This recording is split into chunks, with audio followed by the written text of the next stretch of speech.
people need to hear that somebody's dead. So that's quite hard. You have to go up and say, listen, they're dead.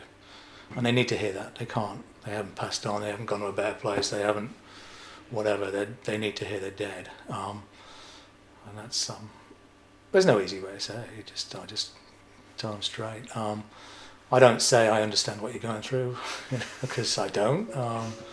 I don't say this is going to be all right, because it's not. Death is a strange thing, but you kind of take it on board and you gradually absorb it. I usually tell people, listen, it's going to take a while. I'm an intensive care paramedic for New South Wales Ambulance. I started in New South Wales in 2000, well, let's say 7 years ago, 7 years. Before that, I was actually a firefighter and an EMT in the US, so I did that for about 6 years. So altogether, I've been doing it about 13 years. I work in the city, so we get exposed to quite a lot of alcohol, drug. Some of the places we go to aren't very nice. We do a lot of public housing locations. Sometimes you're working on the street, sometimes you're working at a construction site. You go to house fires, you go to different things. So I think the initial concern is, it's always how safe are you? You'll end up with a lot of injuries. I think as an ambulance service we suffer more occupational injuries than police and fire and rescue. So knees, shoulders, backs, there's a whole host of physical injuries, but there's also the mental stress that our job entails. So it's not, it's not a job for everybody. You have to be quite cautious in terms of your approach. Again, sometimes you'll get notes that say, person is violent. So right there, I'll call for the police. Sometimes I won't go into a building till the police have arrived. I don't care if they're dying. I won't go in. They sent me single.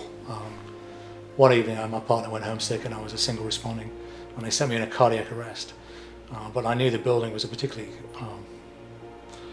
difficult building, and I knew that it was probably a heroin overdose, so I waited till somebody else got there before I went in. It's at the end of the day, it's more about my safety than theirs, which sounds brutal, but it's important.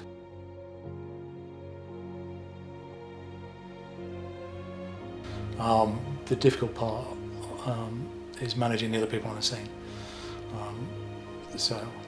That can be stressful. People react to death in terribly different ways. Some people are stunned, some people are outraged, some people are upset, some people don't react at all, and I've seen a whole range of emotions. And usually the people who are my patients are easy to deal with. It's the other people who are a little bit harder to deal with. So we did one job in Waterloo, and the guy had quite a large family, and somebody called the family, and the family still arriving, and he's unfortunately dead. There's nothing we can do for him. We tried, but couldn't save him, and the family were just really going berserk, and we had about 10 or 15 people all start arriving, so we had to get the police there. And the police actually asked us to transport him to hospital because they were so upset. They were actually in the hallway kicking holes in the wall. So they couldn't guarantee our safety. So we actually had to transport him to hospital so we could get out of the building. So we did the TV CPR on the way out. As an intensive care paramedic, that's kind of my bread and butter, unfortunately. Somebody has to do it. It's not to say it's easy. It's easier to talk with your workmates. We have a number of people at work we can talk to. We have peer counsellors, we have supervisors, but usually as a group we talk about it amongst a group.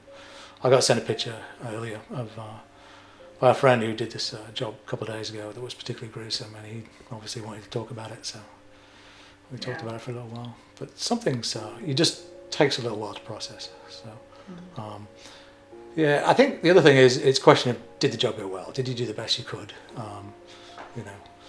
And again, I think the retrospective is, could I do better? You always look back and say, could I do this a little bit better? Could I do this? What else could we have done? And most of the time, there's not much.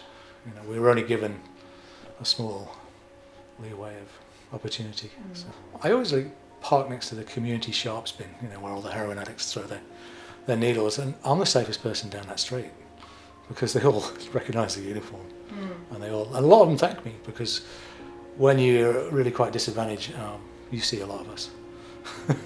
We're basic healthcare to some people. So, but I'm literally, as long as they recognise the paramedic bit, they don't think I'm the police. I'm the safest person on the street. So That's one of the things I tell people. I'm a paramedic. So, not police. I don't care what you do. I don't care when you're not in trouble. Yeah. So, but people don't always tell you the truth, and they don't. But they're generally grateful to see you. That's nice. So.